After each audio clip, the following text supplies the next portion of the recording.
organic, unpredictable, unknown, lovely, beautiful, a sense of fulfillment.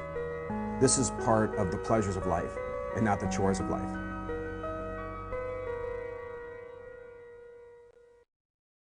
Coming up on Daily Iowan TV, we'll take a look at the sights and sounds of the annual Fry Fest that happened over the weekend. And find out why Kinnick Stadium's pink-painted locker room is making national news again. And in sports, Iowa volleyball has a new mentality this season. That's all coming up next. This is Daily Iowan TV.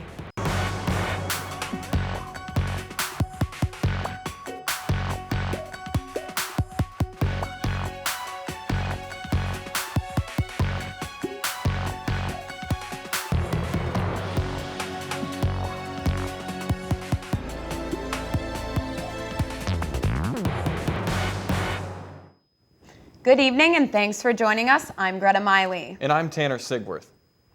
Mondays are normally a dreaded work weekday for most people, but today, the national holiday, Labor Day, is leaving millions of Americans enjoying the day off of work. We went to the streets to see how people are enjoying their time off. Today, you could find many local families at City Park enjoying the beautiful weather, from bocce ball to a carnival, and just relaxing by the river. There was something for all ages.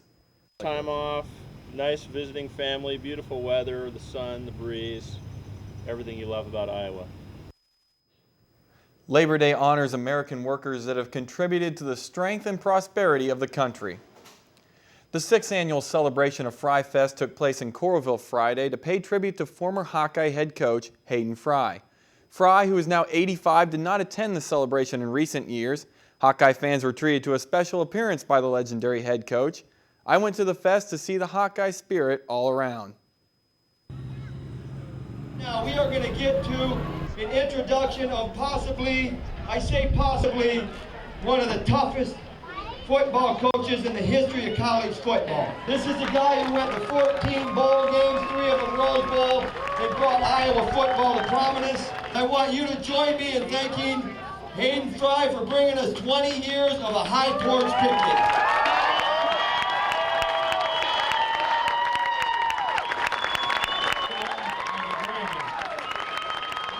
Turned the program around here after 17 or 18 years of losing, not having a winning season.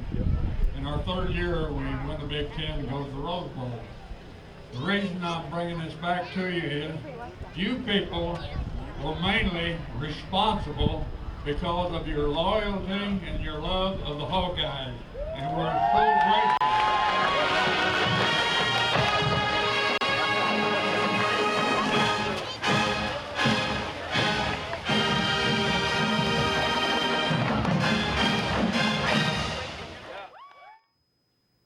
Also at Fry Fest, appearances by former Iowa quarterbacks Chuck Long and Chuck Harlem. We set a new world record for the longest running game of cornhole bags and a silent auction for the Herky on Parade statues. At Fry Fest, a group of protesters dressed up as robots to support getting rid of the pink visiting locker room at Kinnick Stadium. The group believes the pink locker room portrays homophobia and sexism.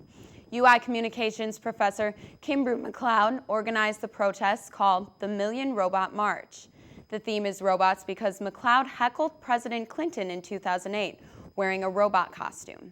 The protest took place at Fry Fest because Hayden Fry had the locker room painted pink in 1979. Fry previously expressed the colors intended to have a calming effect on visitors. The City Council is voting on shifting North Dubuque Street further west to allow space for a 6-foot sidewalk on the east side of the street. This resolution would be an update to Iowa City's Gateway Project. The Gateway Project aims to reduce the impact of flooding by raising North Dubuque Street. The vote to make this change happens at tomorrow night's City Council meeting. The political debate is heating up in Iowa. Last Thursday night at Iowa City High School, Representative Dave Loebsack and opponent Marionette Miller-Meeks faced off in their first debate for the 2nd Iowa Congressional District seat. The debate, hosted by Iowa Public Television, focused on key topics such as the threat from ISIS and the situation in Ukraine. Both candidates focused on ways to increase foreign policy strategy to change future outcomes. And as Iowa's U.S. Senate race heats up, the Associated Press just released 5 issues to watch in the close race between Democrat Bruce Braley and Republican Joni Ernst. Among them is healthcare, immigration, abortion rights, military, and jobs. Both candidates oppose forces in Syria, but for abortion, their views are split.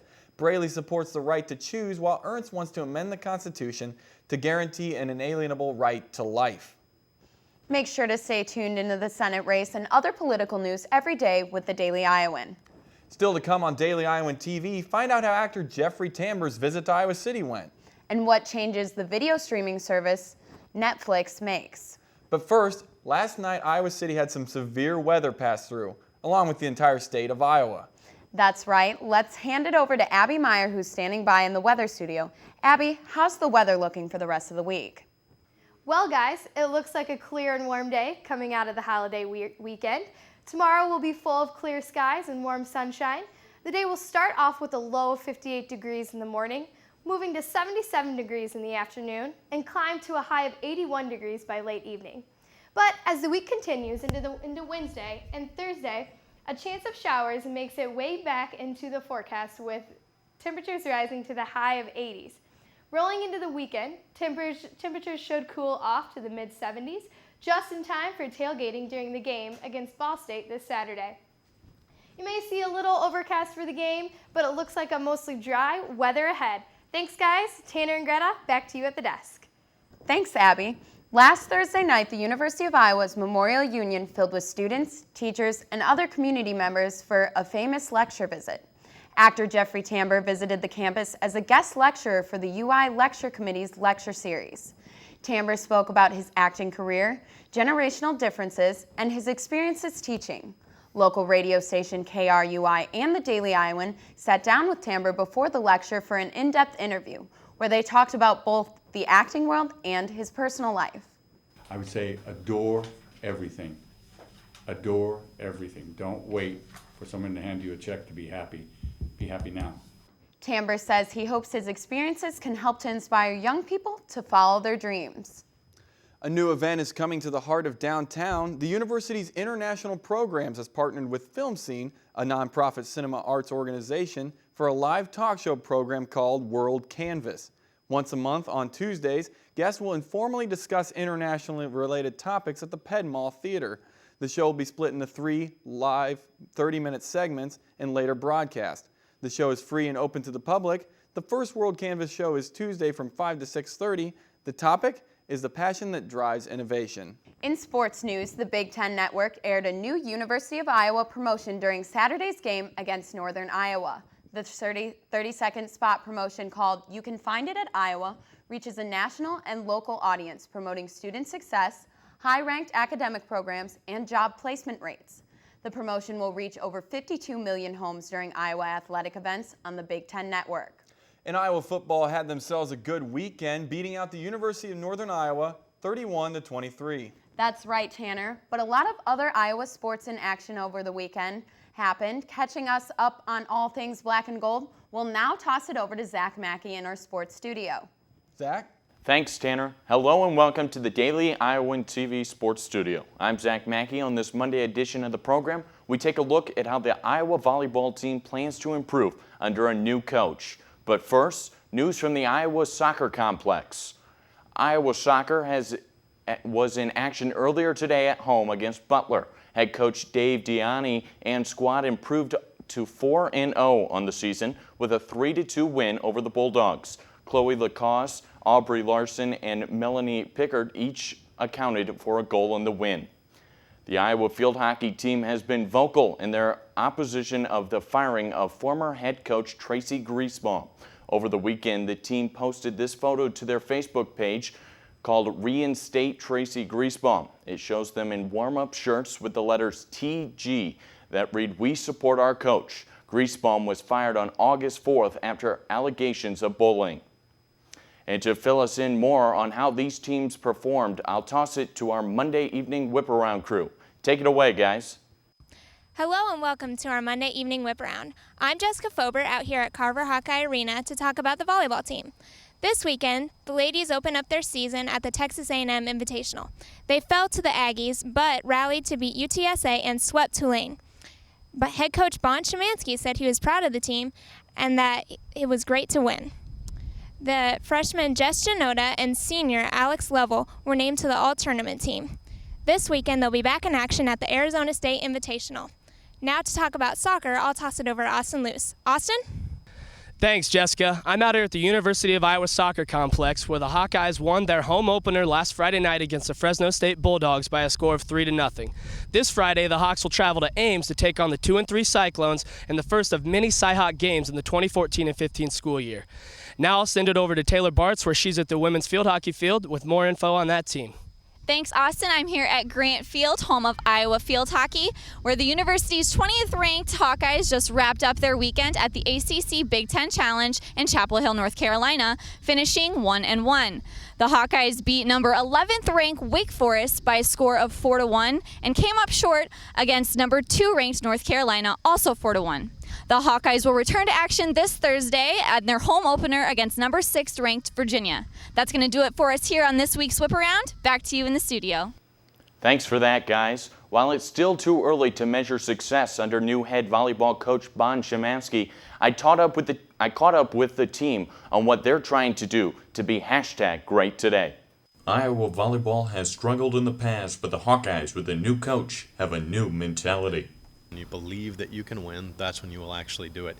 And of course, along the way, it's lots of reps, a lot of blood, sweat, and tears. But we'll get that time for sure. You know, that's what practice is for, and you know, that's the kind of the maturation process as an individual athlete.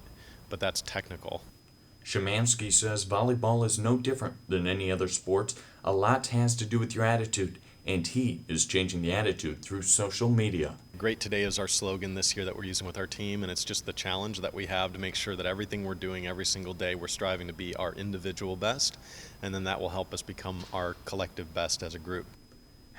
#great today is catching on, and the athletes are buying into it. Well, I think part of being great today is also about the idea of change, and I think that our program has definitely been in need of change the last few years. We're really, really excited to just have Bond here and to bring us into a positive direction with our record and with our team and with what we want to do physically on the court and off the court. It's so great because a lot of people outside the program have bought into it, and that's what makes it so special, is because we see a bunch of fans and people who are starting to turn their heads towards Iowa volleyball using it. So something that started with just within our little group of 16 girls has now turned to a greater audience, which is fantastic for our program. For Daily Iowan Sports, I'm Zach Mackey. The squad is currently 2-1 on the season. That will do it for me here in the sports studio. Be sure to tune into tomorrow for coverage of Iowa football's media availability. We'll hear from head coach Kurt Ferentzen's squad as they look ahead for their second game of the season against Ball State. Tanner, Greta, back to you at the desk. Thanks, Zach, and make sure to pick up a copy of the Daily Iowan tomorrow. Find out more on Courier Hall's 100-year-old birthday celebration and other buildings' anniversaries this year. And get an in-depth look at how voting at tomorrow's Iowa City Council meeting could change the city's Gateway project. But before we leave you tonight, subscribers of the video streaming service Netflix have new entertainment to look forward to. Netflix announced new shows and movies that will be available for streaming starting in September. You can look forward to watching movies such as Flubber, Silver Linings Playbook, and newer seasons of popular TV shows, including New Girl, How I Met Your Mother, and The Walking Dead. Well, that's all we have tonight on Daily Iowan TV, but make sure to tune into tomorrow at the same time. And always check us out for the latest news on dailyiowan.com. Thanks for joining us. And have a great night.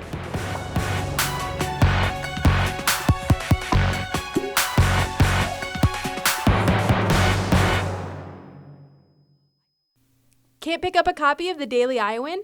Are you worried about how you're going to find out about the latest news in Iowa City and the University of Iowa? Well, look no further. You can download the Daily Iowan mobile app on your iPhone for the area's best news coverage. And you can also read and watch us on your iPad. You can always find current and past Daily Iowan stories at dailyiowan.com. The Daily Iowan is now on TV, online, and in your pocket. If it happens, it's news to us. Iowa SJMC.